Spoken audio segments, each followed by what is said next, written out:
আসসালামু আলাইকুম viewers, welcome back to the channel মা ছেলে লাইফস্টাইলে তোমাদের সবাইকে জানাই আরও একবার স্বাগত। আরও একটি নতুন ব্লগ নিয়ে তোমাদের মাঝে হাজির হলাম। আশা করি ব্লগটি একটু হলেও তোমাদের দেখতে ভালো লাগবে, তো প্লিজ ভিডিওটি স্কিপ না করে দেখার অনুরোধ রইল। আজকে ঘুম থেকে উঠেই আমি তোমাদের সঙ্গে ভিডিওটা শেয়ার করে নিয়েছি। প্রথমে ঝাড়টা দিয়ে নিয়েছিলাম, আর রাতে তো থালা বাসনগুলো মেজে রেখে দিই, তাই সকালে সেরকম হেডেক থাকে না। আর এখন বুঝতেই পারছো গরমের দিন, খুব সকাল সকাল কাজবাজ শুরু না করলে, তাড়াতাড়ি শেষ না করতে পারলে একদম হাঁপিয়ে উঠি।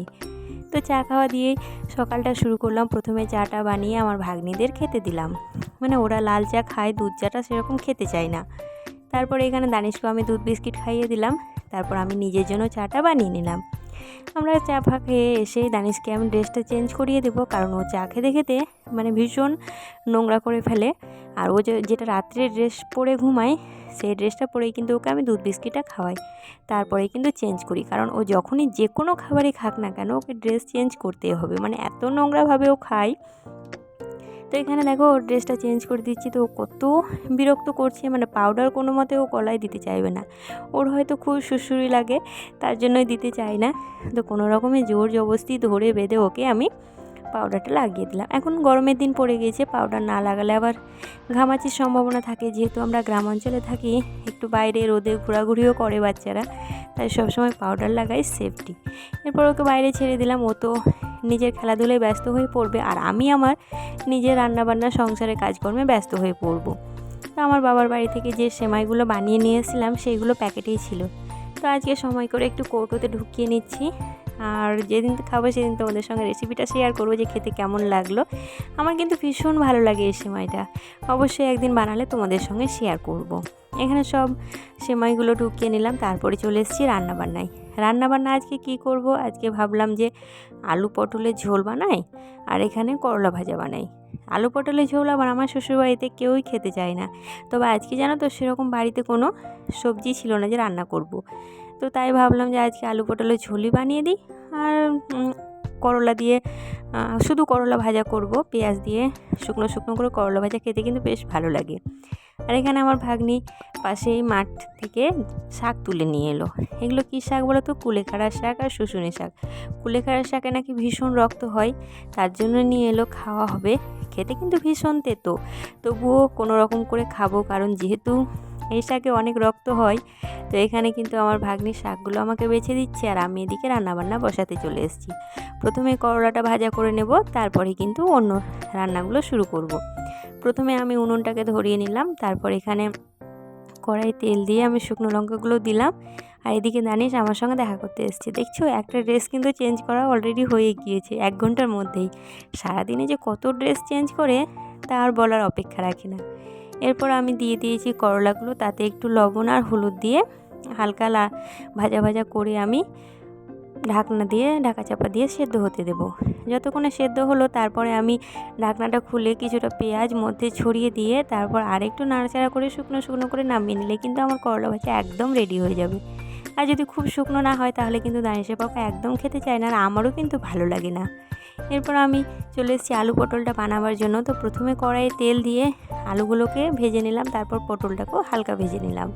তারপর এখানে আদা রসুন পেঁয়াজ তেলের মধ্যে দিয়ে তাতে দিব লবণ, লঙ্কা গুঁড়ো, জিরে গুঁড়ো, ধনে গুঁড়ো, হলুদ গুঁড়ো। ভালোভাবে মশলাগুলোকে একসঙ্গে মিশিয়ে নিয়ে আলু পটলগুলোকে দিয়ে দিতে হবে। তারপরে কিন্তু ভালোভাবে কষাতে হবে। কষাতে কষাতে যখন মশলা থেকে তেল ছেড়ে আসবে আর কড়াইয়ের গায়ে পোড়া পোড়া হয়ে লাগতে লাগবে, তখন বুঝতে পারবে যে তোমার ভাজাটা অলরেডি হয়ে গিয়েছে, মানে কষাটা। এরপর পরিমাণ মতো জল দিয়ে ঢাকা চাপা দিয়ে সেদ্ধ হতে দেব।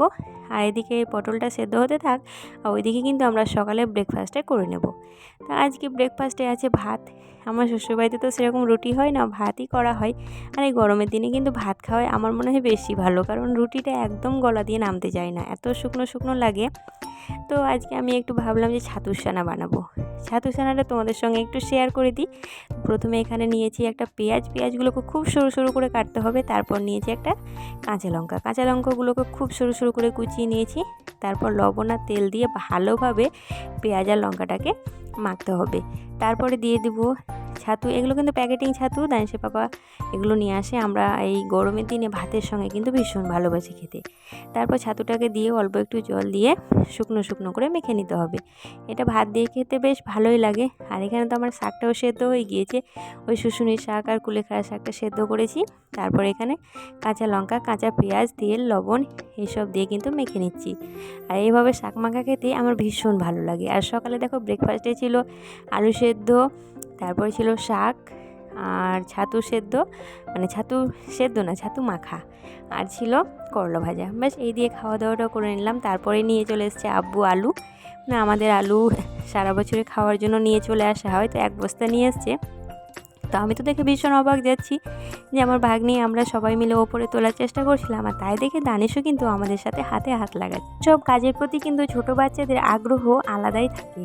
যে কোনো কাজ যদি করতে দেখে তারাই বেশি ঝাঁপিয়ে পড়ে এই কাজগুলো করার জন্য। আর আমাদের তো মাটির দোতলা রয়েছে, সেটা এই দোতলার ওপরেই কিন্তু এই আলু পেঁয়াজগুলোকে রাখা হবে। আসলে মাটির ঘর ভীষণ ঠান্ডা হয়, তো সেখানে আলু পেঁয়াজগুলো ভীষণ ভালোভাবে থাকে। আর দুই দিকে জানালা রয়েছে, সেগুলো খুলে দেওয়া হয়। আর এই ঘরটা তো আমাদের সেরকম বসবাস নেই বলে এখানে আলু পেঁয়াজ যাবতীয় যা জিনিস সব এখানে রাখা হয়।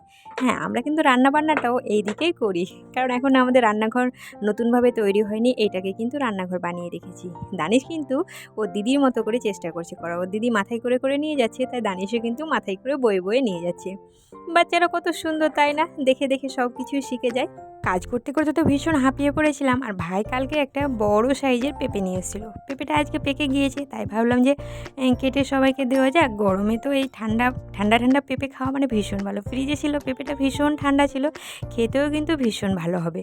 আর পেঁপে খাওয়া কিন্তু আমাদের শরীরের পক্ষে ভীষণ উপকার। আমার জিজু আছে, আমার জিজুর আবার প্রিয় ফল কী জানো, পেঁপে। পেঁপে খেতে ভীষণ ভালোবাসে। তো এখানে পেঁপেটাকে পিস পিস করে কেটে নিচ্ছি, আর সবাইকে আমি একটা একটা করে দিয়ে দেবো। আর পেঁপেটা জানো তো ভীষণ মিষ্টি ছিল, খেতে ভীষণ সুস্বাদু ছিল। তো তোমাদেরকে ছোট্ট একটি কথা মনে করিয়ে দিই, এখনও যারা আমার ভিডিওটি দেখছো অথচ লাইক করোনি, তারা প্লিজ একটি লাইক করে দিও, আর সাবস্ক্রাইব করে আমার এই ছোট্ট চ্যানেলটার পাশে থেকে যেও। আর সুন্দর একটা কমেন্টের মাধ্যমে জানাতে ভুলো না যে আমার ভিডিওগুলো তোমাদের কেমন লাগছে। আর পাশে থাকা বেল আইকনটি অবশ্যই অল করে রাখিও, কারণ যখনই কোনো ভিডিও আপলোড করব সঙ্গে সঙ্গে নোটিফিকেশান তোমাদের কাছে পৌঁছে যাবে।